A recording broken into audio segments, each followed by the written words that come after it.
Hi, everyone. We're here at Ishmael Interactive. My name is, again, Aaron Myers, and we're here with Jason Lamb. My pronouns are he, him. I am a heavyset Latino man with a black shirt and a gray beard. Jason, tell us about who you are, why you're here, and what about it makes you happy. Sure. My name is Jason Lamb. I'm he, him. I also heavy set man, white, pale, brown hair and beard. Um, I guess my title or what I do is I'm an engineering team lead at M&T Bank, focused in data visualization, and I guess I'll just call it employee enablement.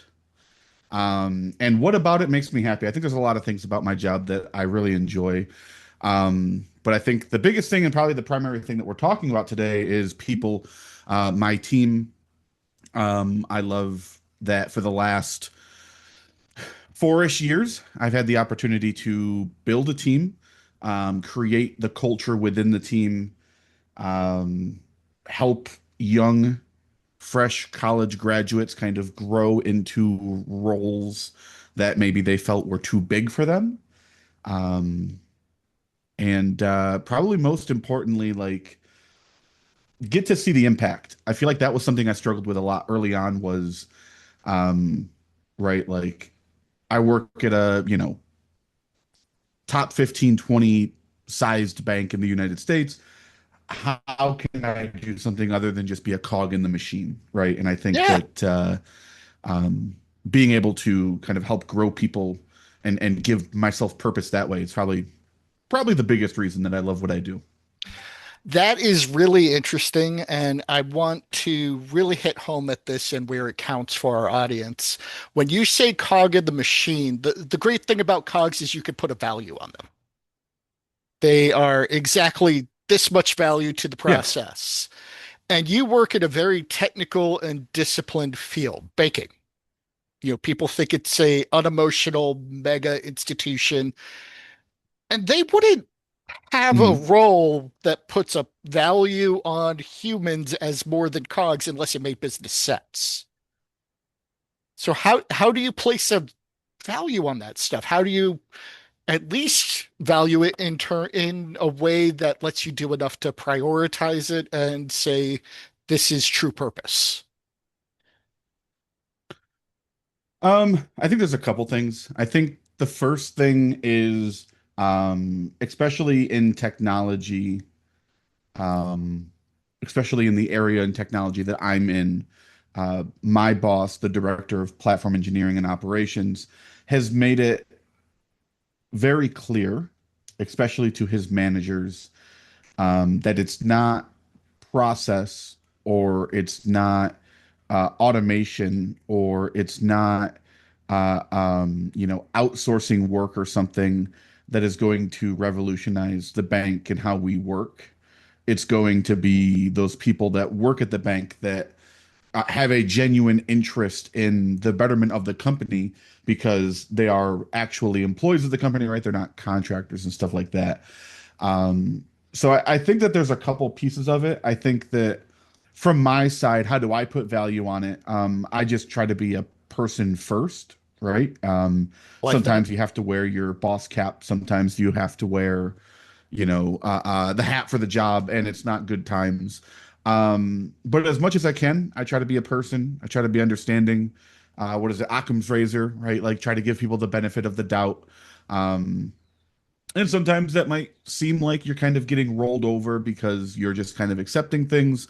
But I think that that's kind of where true leadership takes place, right? It's not the dude at the top who's saying like, well, I said 6 months ago that I wanted, all the A's turned into B's and the B's turned into cursive C's. So make it happen, right? It's Right. the people that are in the trenches that are understanding the work. Those are the people that like really have to humanize what you do because it's kind of like the Empire in Star Wars, right? Like the guys up at the top don't care. It's all about, Right. the rank and file and what matters. So, but I guess like to answer the question directly, like how do you place value? on, I guess, is the question, like, how do you prioritize or place value on certain types of work? Is that the general More on question? the effort you put in to connect to people in that human non-cog way. What makes you Okay. bubble that up to the front? Okay. I think um I would say the biggest thing for me uh is the recognition that everybody is a person first, and that um what's a good way to say this?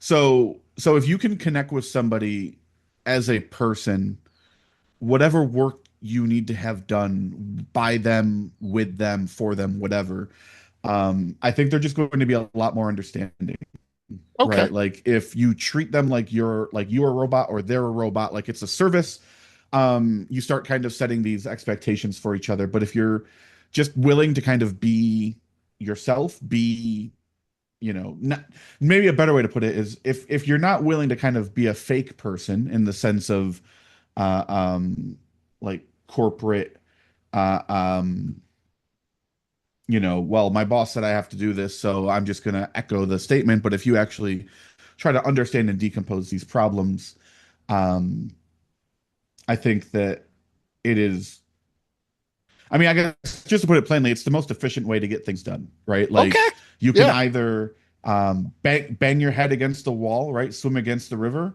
or I actually have a really good book. It's kind of on this topic. Yeah. Um, I don't remember the name. I'll say the name. It might be wrong, and then you can put it in the link wherever. Send it to It's me like you don't send a later. duck to Eagle School, Yeah. something like that. Send it to me later Yeah, and I'll add it to our podcast notes for yep, references. yep. But it's basically, it's the general premise of it is, um, you know, uh, uh, let's just take it into D&D terms because I know it's something you and I enjoy. Yeah. You don't, you don't hire a commoner to go kill a god, right? Right. Like, so maybe you might be able to hire that commoner to do some other jobs that make sense for what they do, but adventurers adventure and commoners go Yeah. about their day. And so while there's room to grow as a commoner, until that commoner is showing the tendencies that they're ready to kind of evolve, like don't give them insurmountable tasks, right? And Right. so, um, like I said, I'll share the link with you. You can Yeah. share it out. It's a short book. It's No, little tiny, maybe 100 pages. I think if I understand your approach here, it's really just that it takes a lot of ego to think you could swim upstream, and that's the difference between leadership Yeah, and ego. Now we have a yeah. I think lot that's of a great way to put it. yeah. Now we have a lot of people who are coming to this audience from the perspective of federal government. They're just starting to be team leads or they're starting their own business and they have to assemble that first staff. What would be your advice to somebody who is building a group of people to get stuff done for the first time? Yeah. I actually kind of had to do this. So, my second year at the bank, I had just been promoted to a technical engineer 3 role, and I was kind of already headed into the realm of, hey, you're going to be running a team that's doing this data visualization stuff, and I basically got to do that. I basically got to go around the bank and kind of recruit and put together, like, hey, I'm going to have 4 spots for this team, and I think you'd be great. Hmm. Um, I think there's a couple really big things that I did early on that really helped set up my success. So, um, one, uh, identify first before you talk to anybody. What is the culture that you want in your team? What is the vibe, right? Do you want a team that is there every morning at 8 o'clock and leaves at 5 o'clock in the afternoon? They sit at their desks, they do their jobs. Do you want a team that's, maybe comes in a bit later, but hey, you know what? If you have shit that needs to get done 6, 7 o'clock at night, they'll be there, hands on keyboard, helping you out. Do you want a team that, is just kind of relaxed, enjoys joking with each other? I think that's step one, is understand what is it that you're trying to build, or what is, I guess, the culture that you're trying to build, most importantly. Once you have that, and I'm going to assume that you already know why you're building this team, right? You have a company, you have a tool, something you're trying to create. So Right. you're getting these people together. So once you've identified that product, that item, that whatever, and now you're talking about let's look at the culture. At that point is really when you need to start looking. You need to find your leader, right? Because even though you're the manager, you need a leader. You need your Chewbacca, right? You need that person Right. that you're going to say the sky is blue, and that person is willing to challenge you on that when you're wrong, and they're willing to stand behind you when you're right. And so, um, you don't know him, but he's in my Saturday group, Bryant. He is my Chewbacca. He is the person that, when all else is going bad in the world, I turn to Bryant. He is willing to tell me I'm making a dumb choice. He's willing to tell me I'm making the right choice. So you've understood what your culture is. You started picking people. And I think that once you get into the people part, you need to be very deliberate about your choices. Um, Especially in kind of that early phase. This can be kind of tricky, right? Because the graph of team building, right? Storming, forming, norming, performing, that whole little chart. So it's really hard to tell what the team is going to be able to do when they're storming, right? And norming and all Hmm. that, right? When they're trying to figure out what's everyone's roles. But red flags are pretty obvious, right? I would say when you see them, you see them. Um, so I guess, you know, that's one piece of advice. I guess the other piece of advice I would say, and this might be very specific to it, like a subset of people that are watching this. Um, you know, there's a skit. Somebody a long time ago was making little like WebP animated videos from Seinfeld, Right. and they would take clips and they would replace the subtitles with like technological stuff. And there's one where Kramer is explaining this whole super complicated idea, how he's going to move his website to the cloud, and because it's going to be in the cloud, he's going to have all these bells and whistles, and he's going to have a team of SREs that are like Microsoft experts that are going to support this thing, and it's going to be load balanced across multiple regions and all this crazy like super technical stuff. Um, and then Jerry says at the end, "Isn't your website about cats?" Right? And so I think that the big thing is like understand what you need and when you need it, right? Right. If you're a startup, if you're something small, you don't need, oh, we need to be active across two regions. You Right. don't need, oh, we need microservices and blah blah blah and like all this stuff. What you need is to get your idea out there to the world and get people, Using using it. it. Yeah. This was something that I actually stumbled with.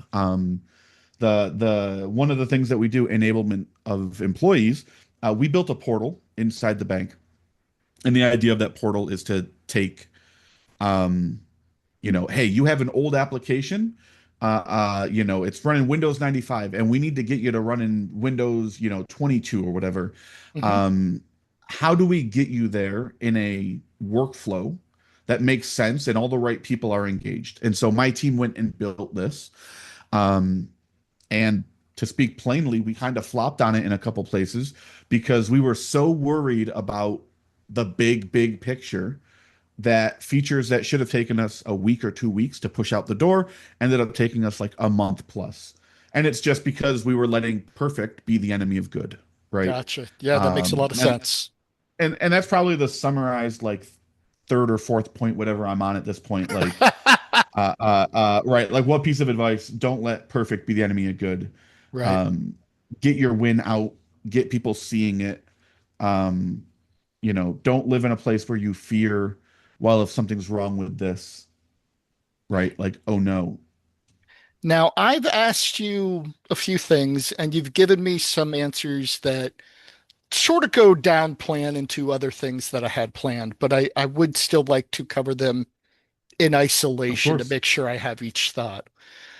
Now, we talk a lot, and we both happen to be big baseball fans. And one of the Mhm. things I love about baseball that is very relevant to team building is trying to fill those roles You need a power hitter, a speed guy, a utility man. Yep. When it comes to constructing a team in soft skills, you mentioned the person who's going to challenge you. What are those other roles you're looking to fill? Do you need a leader, a follower, a devil's advocate? Is it big picture person, details person, a coordinator?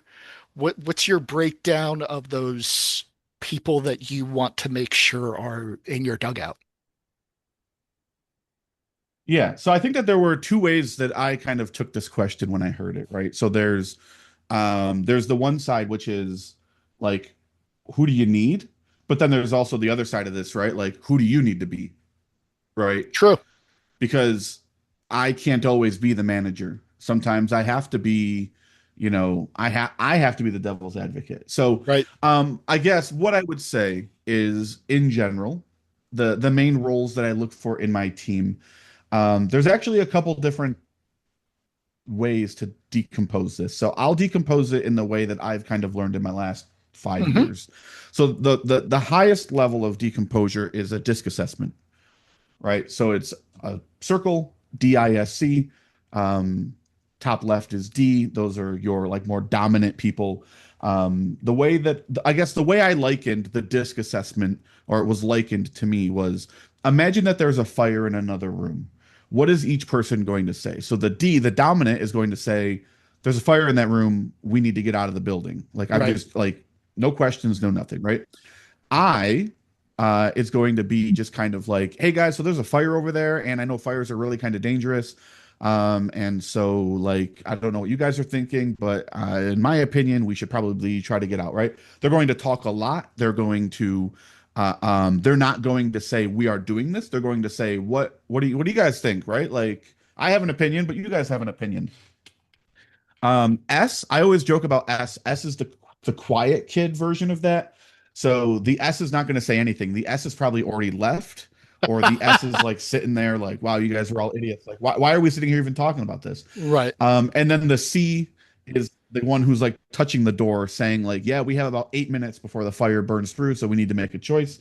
In my opinion, that way is the best way to go because that door is going to get us outside in 38 seconds versus Hmm. that door, which will get us out in 42 seconds, right? And so those are like the four high level buckets that you need. And um, I guess one of the things I try to do as a manager is make sure that I have every bucket covered for a number of reasons. Um, I think that D, I personally am a D. I'm actually like in between the D and I scale. And so um, sometimes you just need somebody to say, this is what we're doing. Are we going left or we're going right? We're going right. Why? Because I said so. Unless somebody here has a better option, right? Here's my reasoning for doing it. But like, we need to make a choice. No choice is not an acceptable choice at this time.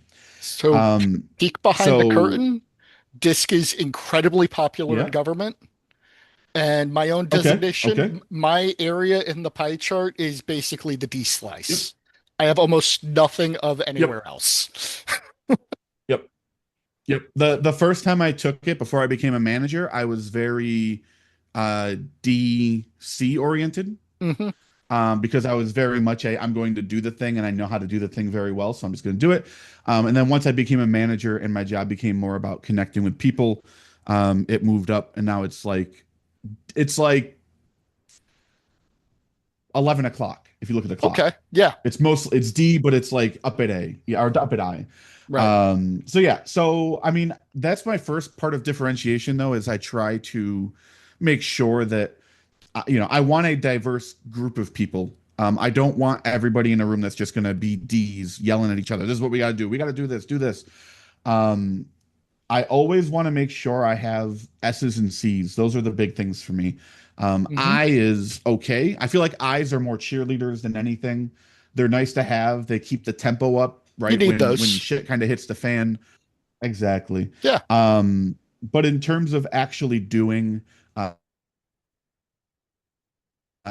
execute, yeah, the bottom part of the disc people, they are the doers, and they Hmm. do well. And so at that level, that's I guess the differentiation. Kind of at the level below that, um kind of the roles that I look for in the team. I look for somebody to be a technical leader, right? Hmm. And I wouldn't say people necessarily have roles in the team. Like I wouldn't say like, oh, hey, Aaron, I brought you on because you're my devil's advocate. What I would say is I Right. challenge all of the people on my team to do the best to fill their roles. But like that book I mentioned earlier, right? You don't send a duck to Eagle school. You're not going to tell somebody who's, natively a devil's advocate to be like, hey, whoa, I need you to kind of back up on that and let someone else go. You kind of just let them cook. Um, and so I would say the big things that um, I look for someone to be a devil's advocate to challenge our assumptions. I guess this is also kind of a devil's advocate, kind of not. I look for somebody who wants to ask why a lot, right? They want to understand. Right. This is something that I'm very fond of is if somebody says, the sky is blue. If the answer is okay, then you failed, right? The question, why? Why is the sky blue? Right. Oh, well, here's this explanation. Oh, well, why is that, right? And until you get down to a point where there's a statement of fact made that you either have to accept or deny, right? Like we should keep asking why. And that's something I'm always challenging my team on. I believe that's one of the reasons that I had as much success as I did kind of rising through the ranks into my role Hmm. is that I never just accepted, you know, well, this is the answer. And I said, okay, that sounds good. Um, and I always kind of worked my way to get to, you know, why is this motor clicking? I don't know. Well, let's go figure it out, right? Because if I Right. understand how a motor works, right, then the clicking is a side effect of something that I can treat. I'm no longer treating the symptom, I'm treating the actual The issue. cause. Yeah. So, That makes a lot of yes. sense. Um, yeah. So, I'm trying to think what else. In terms of like leaders and followers, I think that it's one of those that, especially because I have such young talent on my team, um, I'm in this really interesting space where I guess is what I was talking about earlier when I said, get an opportunity to be in an uncomfortable position. Um, the people that I would consider my technical leads, as in like Hmm. they're going to tell you how the architecture works and all that. Um, 27 and 29, I think their ages are something like that. Right? This is their first job out of college. And it's just kind of one of those of who am I, who's just a couple years older than them, to say, well, you don't have the experience to do this thing. I'm a very fond believer of if you can show me you can do it, then you're doing it. So Okay. show Yeah. me, right? And they've done a great job. Excellent. Um, I think on my side, right, the roles the hats I have to wear are a bit different, right? So there's, I say manager, Jason, um, and that's more like the day-to-day, like execution of managerial tasks, I guess I would say. Hey, I got sent a report and it said that you're not coming in the number of days a week you're supposed to come in. Is something up? Yeah. Hey, let's Do go your talk, time right? Like card that kind of kind of stuff, stuff. right? Yeah. That Yes, right. And then I think that there's just like no, regular everyday me, which is very much I see myself more as a member of the team than as their manager, Hmm. right? I want to be involved. I want to help, almost like a scrum master. I want, help me disposition in your work, help me make your life easier, that kind of stuff. That's really what that's every day that I start working. That's my hope that that's what my day is about is I'm Right. just getting to help my team remove roadblocks and continue forward. Um, Sometimes I have to be, the bad guy, come down from corporate. Hey, you know, you're not coming in enough. Right. Hey, you know, this took you 3 weeks to do instead of 2 weeks. What's up? Right.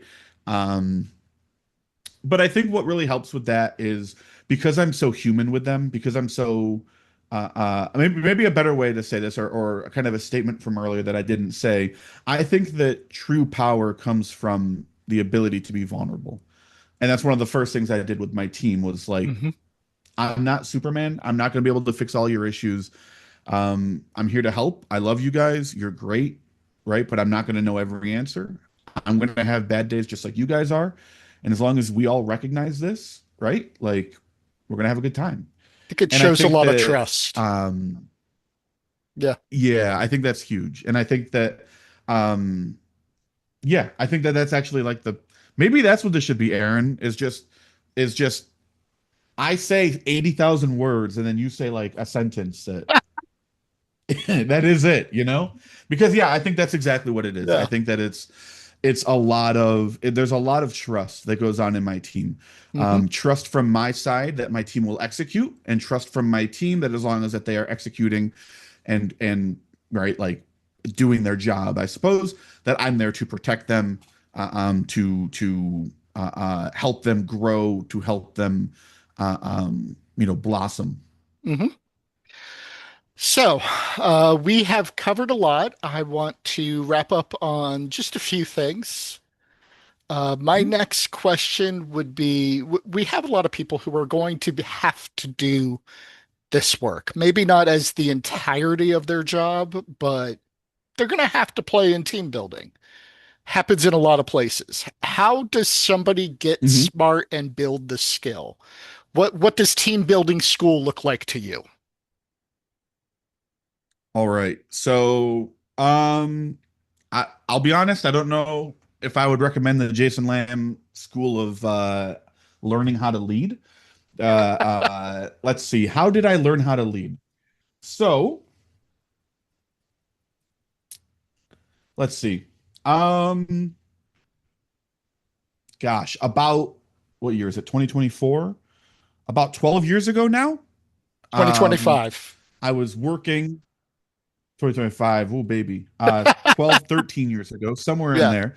I was working at a computer repair shop. This was before I went to college. Hmm. It was a 10-hour a day in a factory, not air conditioned. So in the summer, it was the worst. Sitting there, testing Acer laptops, making sure does all the things work, all the USB ports, right? And then putting them on a thing. And if they're not working, sending them over. Not a great job. Um, uh, and one of my coworkers one day said, like, "Hey, Jason, have you heard of Dungeons and Dragons?" And I was like, "Well, I mean, I've heard of it, but what is that?" And I started playing Dungeons and Dragons online on Fantasy Hmm. Grounds. Um, and I think the first part of team building is being a dungeon master. I think um, that was probably where I got my first taste of like some level of responsibility. Because even in the funnest games, there is an onus on the dungeon master to execute a certain set of tasks, right? Right. Um, uh, uh, Especially I guess the way I play or the way I dungeon master.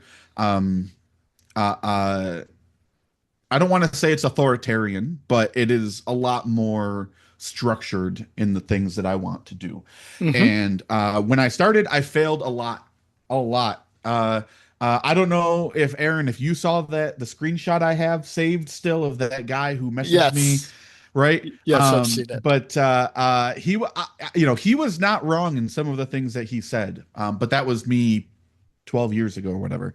Um, and I think it's one of those that you learn as you go, right? You try something, um, you volunteer to lead that something. Hmm. Things occur, good, bad, ugly. You learn from them and you continue forward. Okay. And that's really kind of like my introduction to leadership is being responsible for, 5 to 6 players and scheduling, planning, etc., their activities. Um, uh, so that's part of it.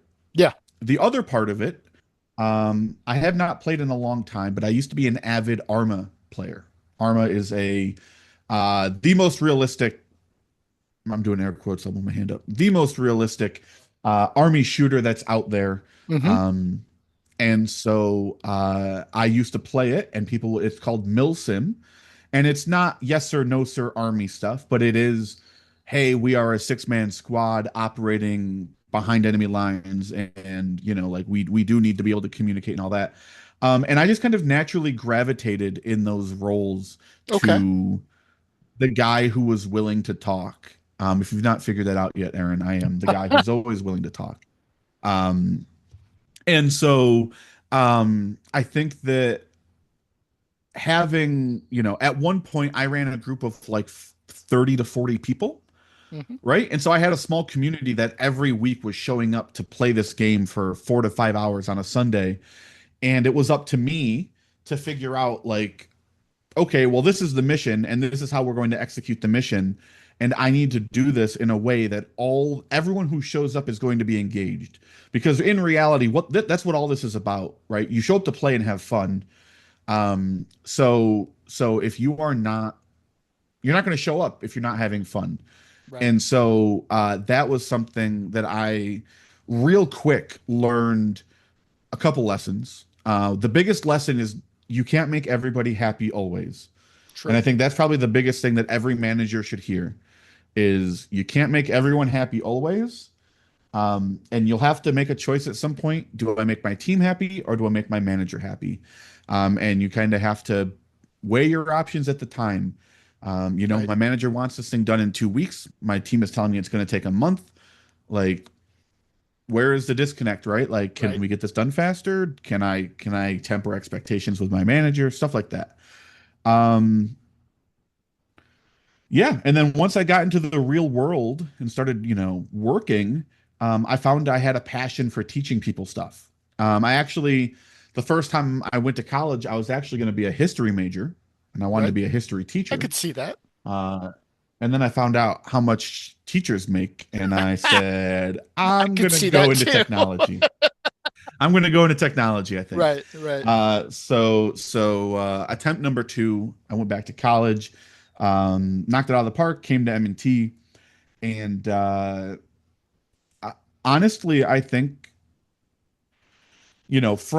from my first year at M&T, I had opportunities of leadership. I was helping grow Ansible. It's a relatively new tool. Right. At this point, it's not relatively new, but we had some engineers that had never heard of it, and so I had an opportunity to, my first year out of college, be teaching people with 20 plus years of experience. Hmm. Hey, this is a really cool tool, and this is how you use it.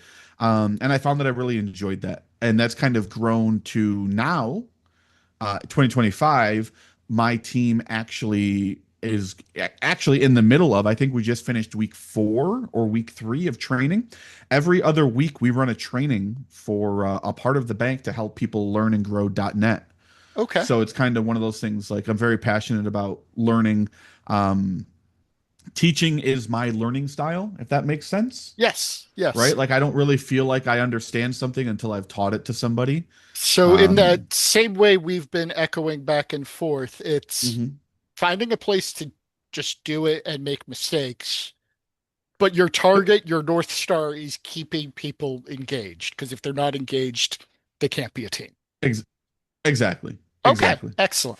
So I want to end this with the practice that we do at Ishmael Interactive, and it's sort of how we create a mental bookmark for the interview. It's something to Okay. remember, a goofy question to end on. It's the one for fun. And Okay. in searching for a fun question to end on, it occurred to me that there's a kind of question that is a thinker. It's not meant to be answered. Hmm. It's just meant to be asked to force people to think. My personal favorite is a hot dog, a sandwich. So to close this out, Jason, what is your favorite thinker? Ooh, I got two of them. Okay. All right. So the first one um, is cereal a soup, Love that. and are certain cereals a stew? What's the difference, right? Okay. And then I think the other one, maybe a bit more lighthearted. So if you have to clean your vacuum cleaner, does that make you a vacuum cleaner? That one I've never heard before, but I love it. No. So Yeah. we're going to end there. And thank you, everybody, for listening to us at Ishmael Interactive. And we hope to see you again. See you guys.